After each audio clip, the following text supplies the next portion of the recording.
존경하는 국민 여러분, 해외 동포 여러분, 존경하는 박병석 국회의장님과 동료 의원 여러분, 김부겸 국무총리님과 국무위원 여러분, 정의당 원내대표 배진교입니다. 150년 만에 고온이 시베리아를 덮쳤습니다. 100년 만에 기록적 폭우와 홍수가 서유럽을 강타했습니다. 캐나다, 미국, 그리스, 터키까지 대규모 산불이 끊이지 않고 발생하고 있습니다. 기후변화를 넘어서 기후위기, 기후재앙입니다. 햄버거에 토마토가 없어졌다는 뉴스는 섬뜩했습니다. 다른 나라 이야기가 아닙니다. 우리나라 이야기입니다. 이상기후로 망친 농사가 쌀이나 밀이었다고 상상해 보십시오. 시리아 내전은 러시아의 밀 농사 가뭄 때문이었습니다. 바이든 미국 대통령은 기후변화 대응을 외교 안보 정책의 핵심 요소로 간주했습니다. 기후변화와 맞서 싸운다를 명시한 헌법 1조 개정안이 프랑스 하원을 통과하기도 했습니다. 코앞으로 닥친 기후위기와의 전쟁에 다들 만반의 준비를 하고 있습니다. 그런데 한국은 군사안보에는 그렇게 열심이면서 기후안보에는 최소한의 방어막 구축 의지조차 찾아볼 수 없습니다. 영국, 프랑스 등 7개국과 유엔을 포함한 국제기구들은 피포지 서울선언문이 기대에 못 미친다고 서명을 거부했습니다. 외교적 참사입니다. 그리고 기후위기 대응 선도국가가 되겠다던 정부의 자화자찬에 대한 부끄러움은 국민들의 몫이 되었습니다. 국회는 국제사회가 권고한 기준에 한참 못 미치는 2030년 국가온실가스 감축 목표를 담은 탄소중립 녹색성장법을 통과시켰습니다. 이명박 정부의 그린워싱, 녹색성장 개념도 빼놓지 않았습니다. 운송수단 중 비행기가 가장 많은 탄소를 배출합니다. 프랑스, 독일, 미국 등은 항공노선 단축을 위해 힘쓰고 있는 동안 우리는 공항을 새로 짓겠다고 가덕도 신공항 특별법을 통과시켰습니다. 이런 국제적 민폐가 어디 있습니까? 삼척, 고성, 강릉 등에는 지금도 석탄 화력발전소가 만들어지고 있습니다. 기후악당 국가라는 오명이 부끄러운 줄 알아야 합니다. 기후위기 비상대응 촉구 결의안을 채택하며 미래 세대에게 지속가능한 삶과 더 나은 대한민국을 물려주겠다고 밝혔던 국회, 이제는 제발 약속 좀 지킵시다. 신규 석탄 화력발전소 건설을 멈춰야 합니다. 2030년까지 석탄 화력발전소 완전 폐쇄법을 만들어야 합니다. 가덕도 신공항 특별법을 폐기하고 무분별한 공항 개발을 당장 중단해야 합니다.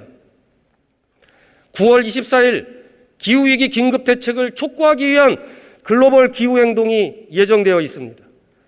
150여 국가에서 청소년들은 결석 시위를 하고 세계 시민들은 기후파업을 벌일 예정입니다. 정의당은 9월 6일부터 전당적인 행동에 나서고 있습니다. 9월 24일 글로벌 기후행동에 대한민국 국회가 앞장서야 합니다. 9월 24일 하루라도 300명 국회의원 모두 대중교통으로 출근할 것을 제안드립니다. 그날 하루라도 일회용품을 쓰지 않도록 국회부터 실천합시다. 기후재앙의 마지노선 1.5도까지 남은 시간은 제가 연설을 하고 있는 지금으로부터 불과 7년 10개월 8일 22시간 40분입니다. 탄소 중립은 현실과 타협할 수 있는 문제가 아닙니다. 생존을 위해 할 수 있는 마지막 행동입니다.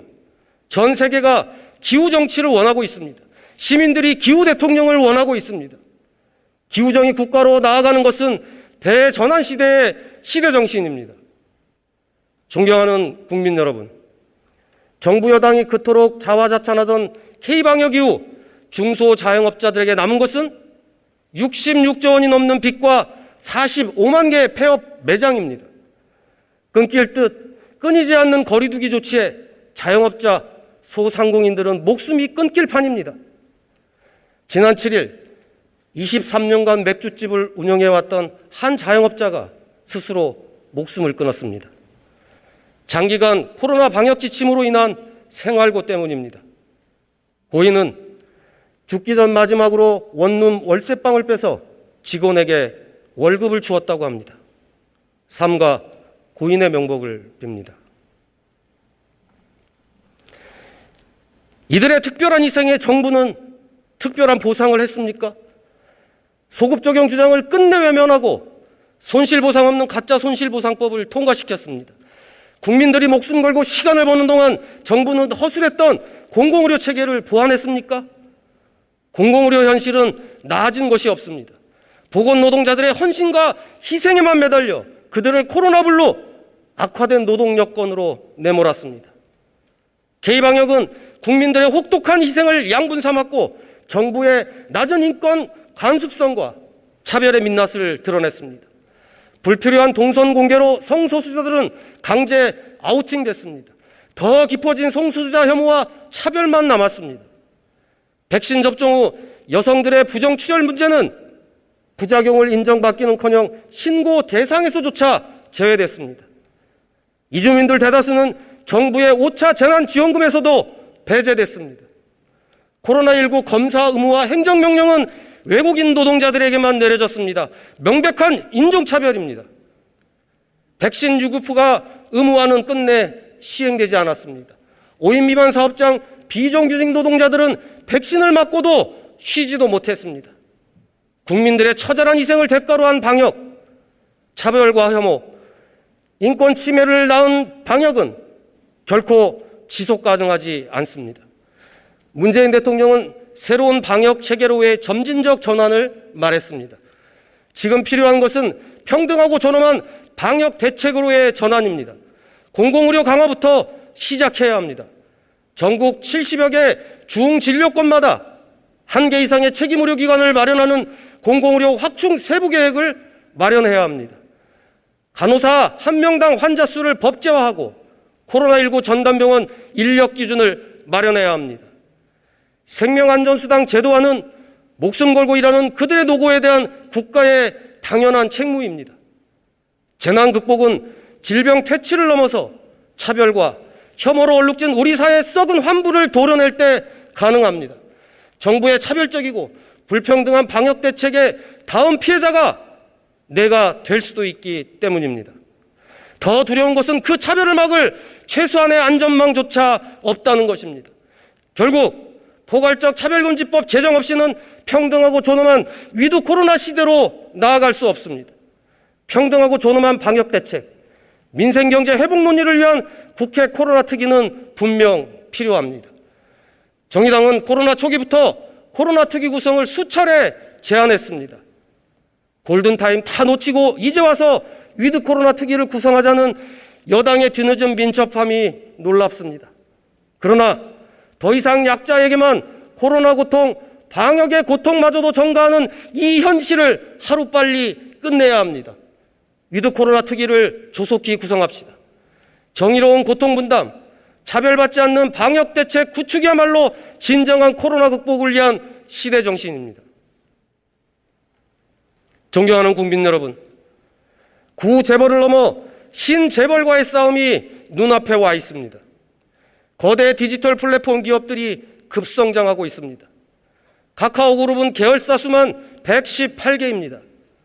쿠팡은 삼성전자, SK하이닉스 등에 이어 국내 시총 5위권입니다. 플랫폼 기업들은 출혈 경쟁으로 독점을 공고히 하고 있습니다. 독점으로 인한 가격 상승의 피해는 결국 시민들의 몫입니다. 89.4%의 압도적인 점유율을 자랑하는 카카오 택시는 탄력 요금제로 요금을 야금야금 올리고 있습니다. 배달 시장은 배민 등 배달 앱들로 독점됐고 자영업자들을 상대로 수수료, 광고 영업을 하고 있습니다. 음식은 우리가 하고 돈은 플랫폼이 번다고 소상공인들은 플랫폼 갑질에 절규하고 있습니다. 다윗과 골리앗의 불공정한 싸움이 모든 영역에서 확산되고 있습니다. 플랫폼 자본은 더 이상 스타트업이 아니라 독점적 지위를 가진 신재벌입니다. 대한민국 헌법 119조는 시장의 지배와 경제력의 남용을 방지하고 경제민주화를 위한 규제와 조정을 하도록 되어 있습니다. 그러나 이 책임 없이 권리만 누리는 플랫폼 공룡들에게 무슨 규제가 있으며 무슨 조정이 있습니까? 세계적인 흐름은 분명 바뀌고 있습니다. 유럽연합은 최근 10년간 구글에 약 11조 원의 벌금을 부과했습니다. 미 하원은 플랫폼 독점 종식 법안 등 5개 법안을 공동 발의해 아마존, 페이스북, 애플, 구글 등 거대 플랫폼 기업의 독점 규제에 나섰습니다. 과거 경제 민주화를 넘어서 신경제 민주화를 시작해야 할 때입니다. 미국 의회가 아마존 독점 규제법을 발의했듯 우리 국회도 쿠팡 독점 규제법을 준비해야 합니다. 미 하원이 플랫폼 독점 규제를 위해 반독점 소위원회를 구성했듯이 우리 국회도 플랫폼 독점 규제 특별위원회를 구성할 것을 제안합니다. 쿠팡, 카카오 등 거대 플랫폼 기업의 불공정 행위와 시장 교란 행위, 노동권 위반 행위에 대해 엄격한 법적 잣대를 적용할 수 있어야 합니다. 신재벌, 신약탈, 신착취를 막읍시다. 플랫폼 독점 규제와 공정거래 제도화는 시대의 과제이자 시대적 요구입니다. 플랫폼 경제 확산은 출근과 퇴근의 일자리 개념을 지웠습니다. 이제는 스마트폰으로 배당되는 일거리를 수행하는 시대입니다. 2020년 비임금 노동자 수는 681만 명입니다. 분명 일하는 시민인데 임금의 최저선도, 노동시간의 규제도, 재해에 대한 보상도 없습니다. 일자리를 중심으로 만들어진 기존의 노동관계법령은 일거리를 수행하는 이들에게는 종이 쪼가리에 불과합니다. 1953년생 낡은 근로기준법은 야만적인 자유계약 시장에서 일하는 시민들을 더 이상 보호하지 못합니다. 고용 형태, 계약관계, 일의 종류에 상관없이 일하는 모든 사람들은 삶의 최저선을 보장받을 수 있어야 합니다. 삶을 유지할 최저선의 소득을 넘어서 휴식과 여가를 즐길 권리, 안전하게 일할 권리를 보장받아야 합니다. 과감히 구시대의 사회개혁을 혁파해야 합니다. 새로운 사회개혁의 시대를 여는 것은 더 이상 늦출 수 없습니다. 정의당은 일하는 모든 시민을 위한 권리보장 입법을 추진하겠습니다. 존경하는 국민 여러분, 한국 경제는 수십 년간 추격을 거듭해 이제 추월 경제로 넘어왔습니다. 그런데 사회 안전망은 아직도 한참 뒤에서 추격 중입니다. 550만 자영업자 중 고용보험에 가입된 사람은 0.5%에 불과합니다. 프리랜서인 방송작가들은 코로나로 프로그램이 취소되거나 폐지되며 소득이 급감했습니다. 대리운전기사, 학원 강사, 골프장 캐디 등 대면 업무 노동자들은 하루하루 생계 유지도 벅찹니다. 이들에게 고용보험은 그름의 떡입니다. 문재인 정부는 2025년까지 순차적으로 전국민 고용보험을 추진하겠다고 밝혔습니다. 그러나 삶이 무너지고 있는 지금 당장 전국민 소득보험을 법제화해야만 지속가능한 삶을 보장할 수 있습니다. 임금 기반 보험 체계를 소득 기반 보험 체계로 당장 바꿔야 합니다. 해고 폐업에만 지급하던 실업급여를 소득의 손실까지 보전하는 소득보전급여로 당장 바꿔야 합니다. 아파도 쉬지 못하는 대한민국입니다. 2018년 10인 미만 사업장 병가 제공 비율은 단 6.2%입니다. 이마저도 특수고용 노동자, 프리랜서, 개인 사업자들은 꿈도 꾸지 못하고 있습니다. 정부는 이제서야 내년 예산에 상병수당 시범 사업 예산 110억 원을 책정했습니다. 한국과 미국을 제외한 모든 OECD 국가들이 공적 재원, 기업 재원을 통해 상병수당을 지급합니다. 지금 당장 법제화해야 합니다. 이미 국회에는 절을 시작으로 상병수당을 당장 법제화하는 국민건강보험법 개정안이 다수 제출되어 있습니다. 또다시 감염병 위기가 닥쳐도 삶이 나락으로 떨어지지 않을 것이라는 안정감, 아프면 쉴 수 있다는 안도감, 코로나 시대를 지나는 우리 시민들에게 가장 절박한 시대정신입니다. 존경하는 국민 여러분, 이게 나라냐? 라는 외침은 이명박 박근혜 정부 9년간으로 끝난 줄 알았습니다. 민주당 당대표 시절 박근혜 정부의 재벌 총수 사면을 두고 재벌 특혜라고 비판했던 문재인 대통령이었습니다. 정권 잡고나니 이재용 씨 가석방은 국익을 위한 선택이 되었습니다. 대선 출마 전 박근혜 정부에게 구속된 한상균 위원장을 두고 집회와 시위는 노동자들을 대변하는 민주노총 위원장으로서 불가피한 행동이라고 탄원서까지 보낸 문재인 대통령이었습니다. 정권 잡고 나니 민주노총 양경수 위원장을 집시법 위반으로 구속했습니다. 노동 존중을 표방했던 문재인 정부의 실체는 재벌 존중이었습니다. 이명박 정부, 박근혜 정부의 토건경제를 집요하게 비판했던 문재인 정부는 도리어 사상 최대의 토건경제를 일으켰습니다. SOC 예산은 27조 5천억 원으로 작년에 이어 올해도 역대 최고를 기록했습니다. 지난 4년간 예타 면제 사업은 무려 100조 원에 육박하며 이전 정부의 9년을 합친 것보다 훨씬 많았습니다. 반면에 자영업자, 소상공인들의 코로나 손실보상 요구에는 재정 건전성 운운하며 소급 적용을 끝내 거부했습니다. 서민들은 코로나 걸려 죽기 전에 가계비제 깔려 죽겠다는 판인데 민생 예산은 꽁꽁 얼었습니다. 정부 수입은 늘고 지출은 오히려 줄었습니다. 이 시국에 사실상 긴축 재정을 하겠다는 것입니다. 정부 빚 1,000조 돌파는 무섭고 가계빚 2,000조 돌파는 무섭지 않다는 말입니까? 사람 중심 경제, 포용 경제 다 어디로 갔습니까? 문재인 정부의 실체는 토건 포용 경제였습니다. 재벌에게는 특혜를, 노동자에게는 쇠고랑을, 토건에는 확장 재정을, 민생에는 긴축 재정을. 그토록 공언하던 불평등과 격차 해소는 없었습니다. 포용적 회복과 도약도 없었습니다. 그래서 문재인 정부는 완전히 실패했습니다. 존경하는 국민 여러분, 더불어민주당은 지난 국회를 통해 반개혁, 반민생, 친기득권의 모습을 유감없이 드러냈습니다. 이명박 정부의 국토 파괴 망령이 사라지지 않은 녹색성장법, 학급당 학생수 제한이 빠진 교육기본법, 평시 군사법원 존치 않은 군사법원법, 주권 국가의 자존심을 뭉개버린 방위비 분담금 협정 비준 동의까지 다 나열하기도 벅찹니다. 그렇다고 국민의힘이라고 다를 것도 없습니다. 서로 손가락질하지만 거울 보고 욕하는 꼴입니다. 위성정당 때도, 가덕도 신공한 특별법 때도, 종부세 계약안 때도 재벌 기득권, 부동산 기득권, 토건 기득권, 에너지 기득권, 정치 기득권 등 기득권을 위해서는 서로 한 몸입니다. 그들이 개혁을 외면하고 양당 정치에 정쟁에 매몰되어 있는 동안에도 재벌공화국, 토건경제, 성장 제일주의는 더 공고해졌습니다. 그래놓고 민생 앞에서는 대립하는 것이 더불어민주당과 국민의힘 기득권 양당입니다. 힘없는 서민들이 해고, 폐업, 파산의 문턱으로 가며 살기 위해 발버둥 치는 순간에도, 청년들이 연끌대출, 내구재 대출로 미래를 저당 잡히는 순간에도 재난지원금 20만 원씩 100%냐 25만 원씩 88%냐로 온종일 논쟁하던 양당입니다. 코로나 대책, 예산 등 민생 의제들은 추이훈 대리점 블랙홀에 빨려 들어갔습니다. 국민의힘과 데칼코마니처럼 닮아버린 더불어민주당, 174석의 더불어민주당도 그래서 완전히 실패했습니다.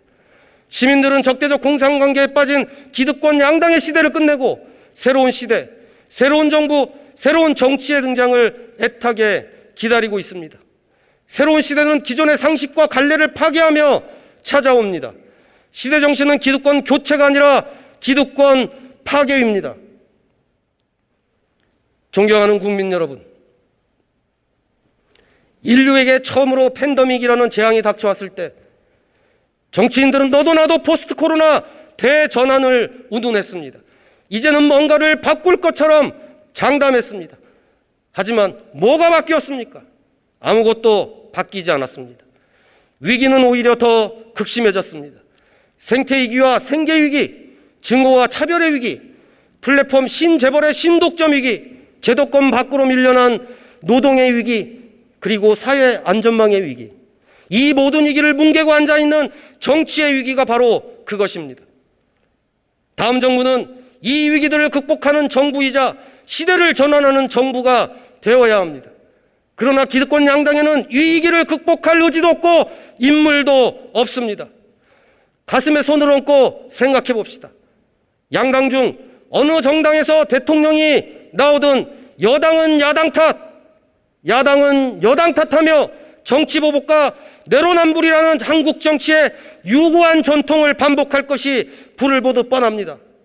자신의 생존과 반대 세력 몰아내기가 집권의 목표가 되어버린 기득권 양당은 결코 위기를 극복하고 시대를 바꿀 수 없습니다. 다음 정부는 정의로운 전환을 이끄는 기후 대통령의 시대, 고통 분담으로 코로나 위기를 극복하는 정부, 누구도 차별받지 않는 평등하고 존엄한 나라, 플랫폼 독점을 막는 신경제민주화, 새로운 사회개혁과 새로운 사회 안전망을 만드는 정부이어야 합니다. 존경하는 국민 여러분, 더 이상 강요된 차악의 선택으로는 이 거대한 전환을 감당할 수 없습니다. 양당만의 정권 재창출, 양당만의 정권 교체가 아닌 정치를 바꾸고 시대를 바꾸는 대전환의 씨앗을 정의당이 뿌리겠습니다. 정의당과 함께해 주십시오. 경청해 주셔서 감사합니다.